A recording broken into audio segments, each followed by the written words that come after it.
Sponsored by Costa Marina Case Vacanze, B&B e ristorante a Peschici Gargano. Info 348 83 29 295 costamarinapeschici.it. Impresa Valassi Fermo e Franco. L'arte di costruire e ristrutturare. www.valassiff.it. Trattoria Cantù dal 1897 alle Fornasette di Olginate. trattoriacantù.com. Studio dentistico Caponero Dottor Livio. Sulla bocca di tutti. caponerolivio.it. Treva Home, la tua casa vacanza sul lago di Como. 340 22 45 235 trevahome.it.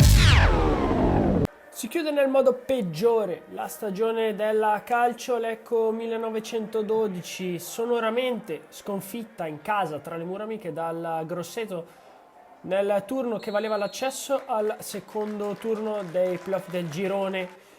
Blucelesti in campo con tante defezioni, Grosseto che sicuramente non era da meno, eppure la squadra toscana è riuscita a confermare quanto fatto di buono nell'ultimo periodo, a infliggere una pesante sconfitta ai blucelesti, arrivati sesti al termine della stagione regolare contro la nona piazza invece conquistata dal Grifone.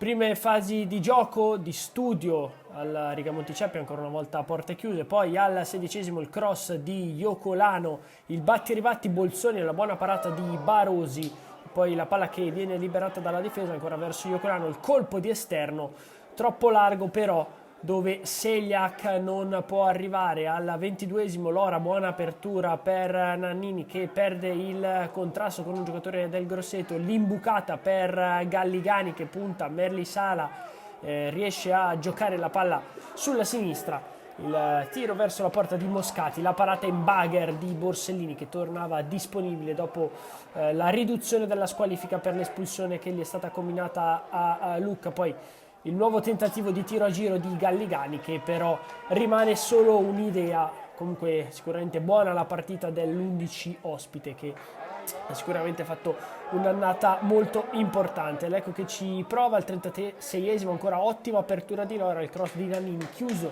il suo servizio verso Iocolano dall'intervento da un difensore ospite. Lora ancora lui, uno sicuramente dei più in palla, al 45esimo la splendida palla di Iocolano. Capogna si dimostra in un momento tutt'altro che positivo negli ultimi 16 metri, di testa mette ben lontano dalla porta di Barosi. Entriamo nella ripresa, minuto numero 47, buona assistenza di Lora per Cauci, il tiro rimane praticamente nel piede del numero 3 ex Ravenna.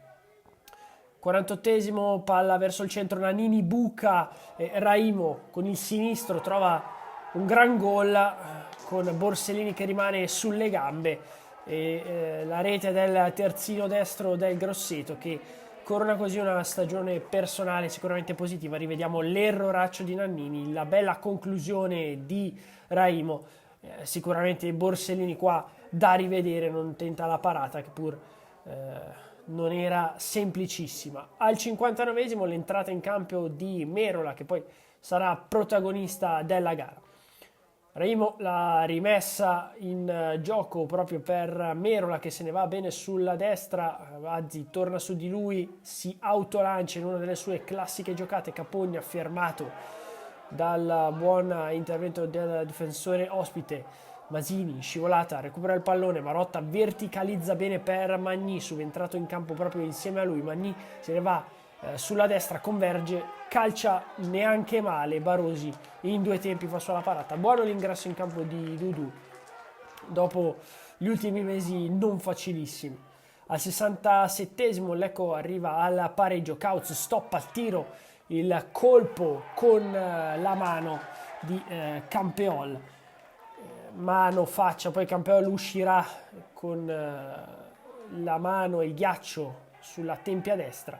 Rivediamo la conclusione di Cauz, effettivamente c'è il tocco con la mano poi del difensore ospite e il calcio di rigore al minuto numero 70. Iocolano, il mezzo scavetto, Barosi battuto, Iocolano va a esultare sotto la curva chiaramente vuota con tanti tifosi però all'esterno dell'impianto e dalla curva nord. Iocolano, miglior stagione della sua carriera dal punto di vista personale, 11ª rete stagionale, terzo rigore trasformato consecutivamente. Ancora una volta si dimostra leader tecnico della squadra, la sua classica esultanza.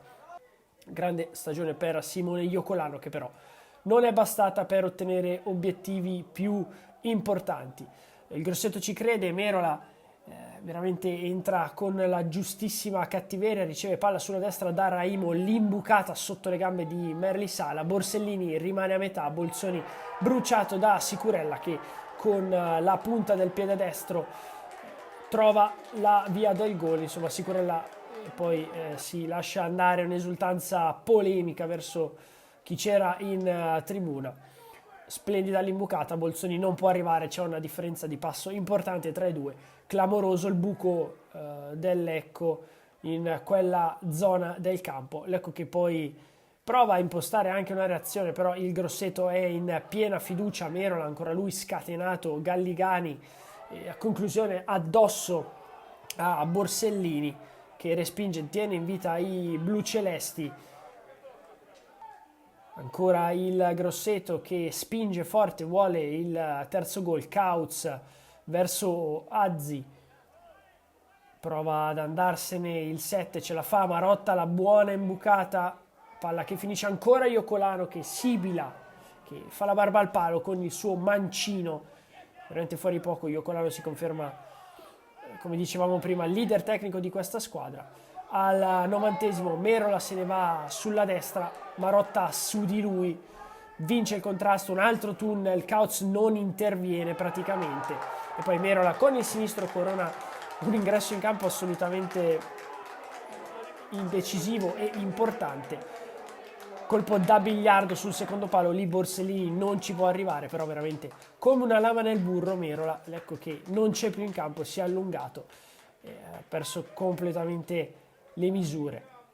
C'è tempo anche però per scenari peggiori. Al 93esimo, l'ennesimo contropiede, l'ennesima ripartenza di Vrdoljak, verticalizzazione per Galligani, Kautz non lo riesce a tenere, Seljak nemmeno. Seljak poi prova a ritornare su Merola, il batti e ribatti con Borsellini e Merola. Doppietta personale, assist, prestazione, 20 minuti che rivalgono il titolo di migliore in campo. Borsellini che si nota con i suoi compagni, dicevamo Lecco che non c'è più, chiudono in tanti poi in lacrime. Rivediamo, Merola vince il contrasto con Borsellini e poi a porta vuota fa 4-1 e regala un altro turno al Grosseto che sfiderà così l'Albino Leffe in trasferta. 95esimo arriva il triplice fischio arbitrale di Pasciucu che manda il Grifone in paradiso, le Aquile direttamente all'inferno. Diamo poi vari complimenti che i giocatori del Grosseto giustamente si scambiano tra di loro. Lecco che chiude in lacrime con tanti giocatori a testa bassa, 1-4 allo stadio Rigamonti Ceppi. Si corrono così gli ultimi 2 mesi di campionato assolutamente negativi, il finale peggiore dopo una stagione che aveva fatto sognare.